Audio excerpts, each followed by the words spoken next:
सुल्तानकोट में असां बि ख़बर शेयर कंदासीं जिते गुज़िरियल ॾींहुं लाश हथायो हो जॾहिं त लाश हथाइण अचण वारे मामले में अहम अगभराई थी आहे। सुल्तानकोट में ख़बर पिया ॻोठ वाहिद बख़्श सैलरो में गुज़िरियल ॾींहुं नौजवान जो लाश हथ अचण वारे वाक़े में अहम अगभराई साम्हूं आई आहे। खबर अवां सां शेयर कयूं पिया। नौजवान अब्दुल फताह सैलरो के कत्ल में संदसि घरवारी सस ऐं सालो मुलविस हुअण जो इंकशाफ थियो आहे। जवाबदारनि खे गिरफ़्तार कयो वियो आहे।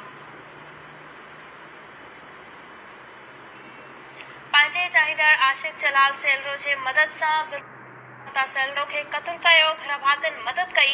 गिरफ़्तार घरवारीअ एतराफ़ कयो आहे।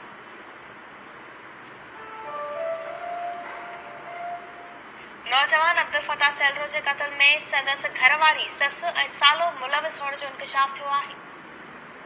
तफ़सील मालूम कंदासीं। टेलीफोन लाइन ते मौजूद आहे KTN news reporter Sattar Chandio. जी स्टार, ही छा मामलो आहे, अपडेट कजो। जी सभा सुल्तानकोट भरिसां ॻोठ वाहिद बख़्श सैलरो मां 1 महीनो अॻु लापता थियल नौजवान आहे अब्दुल फताह अब्दुल वहाब सैलरो, जंहिंजो लाश काल कीथर कयाल जो जेको झंग आहे उते मिलियो आहे। लाश काफ़ी ॾींहं पुराणो हुयो ऐं उते उन लाश जा जिस्म जो जेको मास आहे उते सीतर कयाल जो पाणी आहे उनमें भरिसां जेके जानवर आहिनि उन्हनि खाई उनखे ख़तमु करे छॾियो। उते सिर्फ़ु हॾा मिलिया। उहे हॾा SHO जानवर सिद्दीक़ शहर DNA टेस्ट लाइ लेबोरेटरी मोकिले छॾिया। उन बाद SHO जानवर शक जी बुनियाद ते उनजी ज़ाल आहे मंजूरा खातून ऐं सस आहे शहजादी ऐं सालो आहे अज़ीम सैलरो, उनखे गिरफ़्तार करे लाकअप कयो।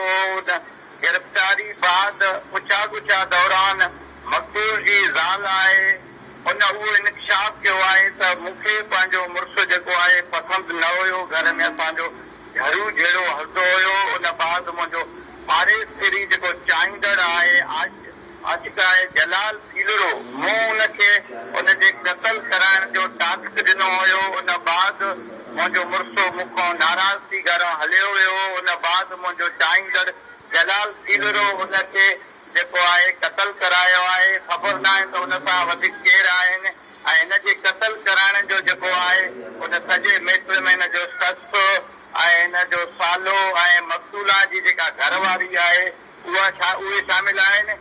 असांजो जानवा थाने जे SHO सिद्दीक़ शहर सां ॻाल्हि ॿोल थी आहे। उनजो इहो चवणु हो त जेको मक़तूला जे जेको घरवारी जो क़त्ल में मुलविस आहे उन पंहिंजो जवाबदार हुनजी गिरफ़्तारी लाइ छापा हणी रहिया आहियूं। हुनजे इल्ज़ाम हुनजो पीउ जेको आहे गिरफ़्तार करे लाकअप करे रखियो आहे ऐं जीअं ई हुनजी गिरफ़्तारी थींदी त उन बाद ख़बर पवंदो त हुन क़त्ल में सिर्फ़ु उहो ई जवाबदार मुलविस आहे या हुन सां ॿिया बि जवाबदार मुलविस आहिनि ऐं जवाबदार जी गिरफ़्तारी लाइ मुख़्तलिफ़ जॻहनि ते कार्रवायूं जारी आहिनि। स्टार चांडियो अपडेट करण लाइ वांची वरी महिरबानी।